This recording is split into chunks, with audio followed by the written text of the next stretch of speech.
Kryetari i Bashkisë së New Yorkut Eric Adams vizitoi Shqipërinë ku u prit nga kryeministri Edi Rama. New York Times publikoi se zëdhënësja e kryebashkiakut sqaroi se shpenzimet e hotelit dhe transportit toksor do të mbulohen nga qeveria shqiptare, ndërsa udhëtimi ajror dhe shpenzimet e sigurisë do të paguhen nga qyteti i New Yorkut. Pas konferencës së përbashkët për shtyp ku Rama dhe Adams nuk pranuan pyetje, kryeministri shqiptar është përgjigjur me no. Pyetjes pa mikrofon gazetares nëse ishte e vërtetë se qeveria shqiptare kishte paguar shpenzimet e vizitës së kryebashkiakut të New Yorkut në Tiranë. Ndërkohë, media tjetër amerikane, Gothamist, i ka kushtuar një artikull vizitës së kryebashkiakut të New Yorkut Eric Adams në Shqipëri. Në artikull preket se një pjesë e vizitës së Adams në Shqipëri do të paguhet nga qeveria shqiptare.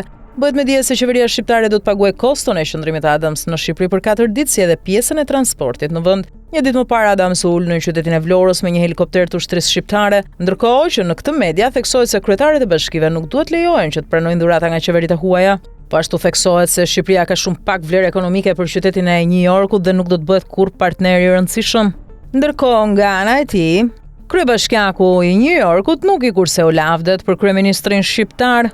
Kur mendon 25 vjet më parë ju kishit më pak se 100 drita rrugësh, ndërkohë sot në këtë udhëheqje shihni një qytet në lulëzim që po ecën në drejtimin e dur. Pasja e një ministreje të AI duke kuptuar rolin që do të luajë inteligjenca artificiale në qytet. Për Adams është shumë e rëndësishme.